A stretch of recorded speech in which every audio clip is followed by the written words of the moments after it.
Okay, so let's unpack this. Today, we're taking a deep dive into the Buggy Lens digital microscope.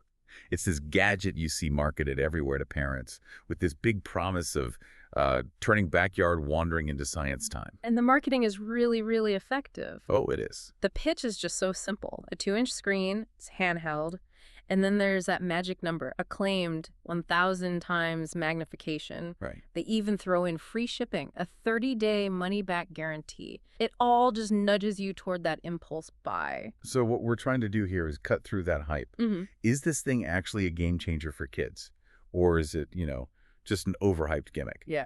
We started by looking into the seller, and this is where it gets interesting. This is the big one. Our sources flagged an immediate trust deficit. Okay, so what does that mean? Well, before we even get to the hardware, you have to look at reputation. And the thing is, there's just no real history here. You aren't seeing years and years of parent feedback. There's no documented usage. Yeah. It's new. And in today's world, where you can spin up a website in an afternoon, how big of a deal is that? It's a huge deal. Independent site scanners are flagging Buggy.com as a brand new site.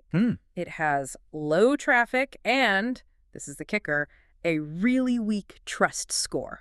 So all those 5-star reviews on their own site. You have to treat them as polished marketing. It's not hard evidence.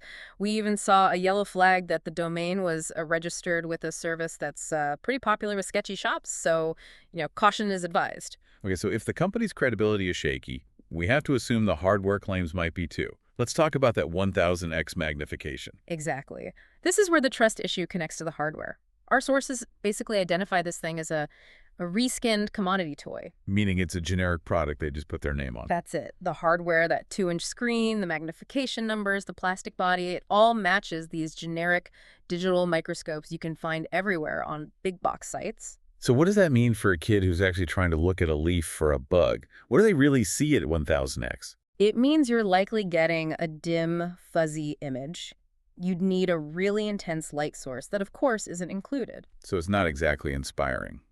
Not at all. I mean, it might be fine for just some quick nature snaps, but if you're expecting lab-quality views, it's just going to lead to disappointment. A lot of these toys shout about massive magnification, but really just deliver frustration. That brings up a really important point about safety, especially for something a kid is going to press right up against their face. Absolutely. When you get the product, you need to check the basics.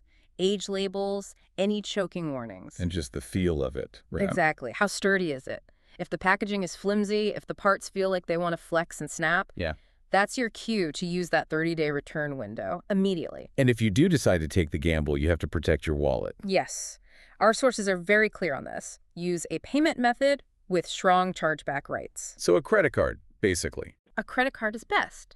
That way, if the product is junk or just never shows up, you have a solid way to get your money back through your bank, and you're not just relying on the seller's promises. It sounds like the specialists are all saying the same thing. They are.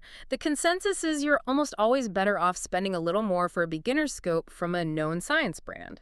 Buy it from a real retailer who will actually stand behind the return.